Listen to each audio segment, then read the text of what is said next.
462 recovery थोड़ी सी आ रही है, कैंडल अब थोड़ी सी ग्रीन होती हुई। अनुज, इस बार जो लार्ज कैप आईटी ने किया, टीसीएस ने जो किया सो किया, इन्फोसिस ने आई थिंक मूड तो बिगाड़ा ही था, बट ये मिड कैप आईटी में with in mid cap IT थोड़े डाइवर्जेंट है। किसी स्टॉक ने अगर आप देखें अच्छा किया, अब आज ही देखिए जो 4 नतीजे थे उसमें से 2 अच्छे थे 2 खराब थे। कैसे अप्रोच करना चाहिए मिड कैप आईटी को इस वक्त? हाँ बिल्कुल वीरू, एक चीज़ है लेकिन मिड कैप आईटी में स्टॉक्स जो है ना वो स्ट्रेंथ दिखा रहे हैं। इवन कुफोज की आज की स्ट्रेंथ से मैं काफ़ी अमेज्ड हूँ, क्योंकि एक ऐसी कंपनी जहाँ पर प्रमोटर का भी स्किन इन द गेम नहीं रहा, पूरा प्रमोटर अपना माल बेच चुके हैं, ठीक है। लेकिन मुझे लग रहा है यहाँ पे मार्केट सिर्फ एक बेट ले रही है सीईओ के ऊपर, कि सीईओ के ऊपर बेट है कि उन्होंने अच्छा किया और आगे भी अच्छा आउट परफॉर्म करते रहेंगे, क्योंकि खराब नंबर पे स्टॉक चल रहा है। लेकिन मिड कैप आईटी में स्ट्रेंथ है। आप परसिस्टेंट देख लीजिए, आप बिरला सॉफ्ट देख लीजिए, 3-4 स्टॉक्स हमने मार्क किए थे कि यहाँ पर स्ट्रेंथ है। तो अगर आपको किसी एक सेक्टर में रहना ही है ना लॉन्ग साइड में, तो 2 सेक्टर्स में मैं कहूँगा तो वो होंगे फार्मा और mid cap IT. At least strength है आपको, रिलेटिव स्ट्रेंथ। और एक वीक मार्केट में रिलेटिव स्ट्रेंथ बहुत बड़ा कॉन्सेप्ट होता है, ये आप जानते ही अच्छे से। तो एक रिलेटिव स्ट्रेंथ है यहाँ पर, ये चीज़ तो क्लियरली विजिबल है। अब अगर आपको कंपल्सिव ट्रेड लेनी ही लेनी है तो मेरे ख्याल से ये एक स्पेस हो सकती है जहाँ पर आप थोड़ा सा एक लॉन्ग साइड पे चाहें तो ट्रेड ले सकते हैं, अपने फाइनेंशियल एडवाइजर पूछ कर। लेकिन यहाँ पर मुझे स्ट्रेंथ दिख रही है कि यहाँ पर क्लियरली एक स्पेस है जो ठीक ठाक कर रही है यहाँ पर। लेकिन वीरू, बजाज ऑटो देखिए 15% का ओपन इंटरेस्ट गेन यहाँ पर आज, ये शानदार मोमेंटम यहाँ पर स्टॉक में। आज बजाज ऑटो के जलवे हैं अनुज, आज सिर्फ बजाज ऑटो और कुछ नहीं। और मेरे ख्याल से जिस प्रकार की ये पैटर्न है, ये और पैसा कमा के देते तो भी कोई बिल्कुल अचंभा नहीं होगा। अनुज 5373 पर आके ट्रेड करता हुआ। अच्छा, अब एक काम कीजिए, अच्छा एक चीज याद रखिएगा, आज ऐसा कुछ नहीं है बाजार में कि डिफेंसिव्स की तरफ बाजार अपने आप को थोड़ा सा जी निफ्टी थोड़ा निफ्टी कमजोर हो रहा है वीरू। एक बार जरा वापस देख लीजिए निफ्टी। आप बिल्कुल सही बोल रहे थे, लेकिन थोड़ा निफ्टी वीक हो रहा है, डील ऊपर आ गया। वो पूछ रहा था मैं आपसे। फार्मा में भी कोई इंटरेस्ट नहीं है आज, सप्लाई ऊपर से हाई लेवल से है।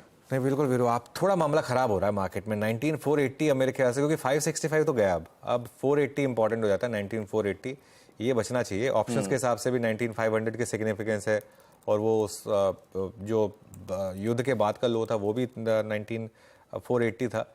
ये बचना चाहिए। लेकिन मार्केट का टेक्सचर थोड़ा वीक हो गया है, एडवांस डिक्लाइन भी खराब है, तो थोड़ा सा ट्रेड्स में ना हल्के ही रहे तो बेटर रहेगा मेरे ख्याल से। एक बार थोड़ा मार्केट देख लें। बिल्कुल।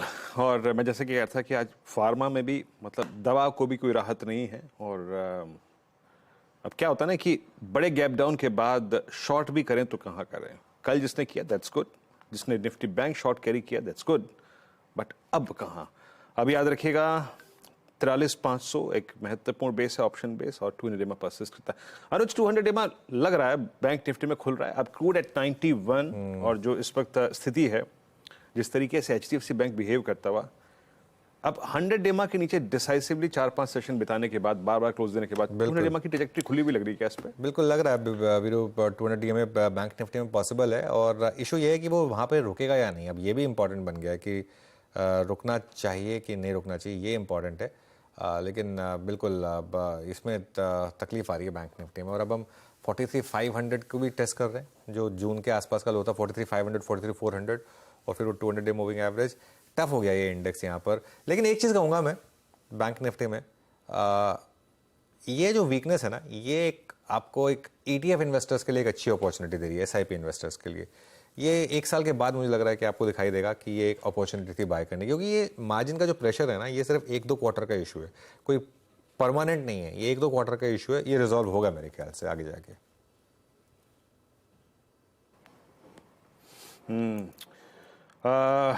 अच्छा, 1-2 स्टॉक्स में और मार्क कर देता हूँ। कोई ज़रूरी नहीं है कि ये ट्रेड्स हों, और ट्रेड्स पे धीरे चलेंगे आज। और निफ्टी बैंक अब सेकेंड जो स्विंग होता है ना, उसमें जा रहा है एक बार फिर से उस जोन के आसपास। एक बार लेके आइए आप डॉक्टर रेड्डीज, नहीं दिवीज लैब, माफ़ कीजिएगा दिवीज लैब। डॉक्टर रेड्डीज तो बहुत स्ट्रॉन्ग है।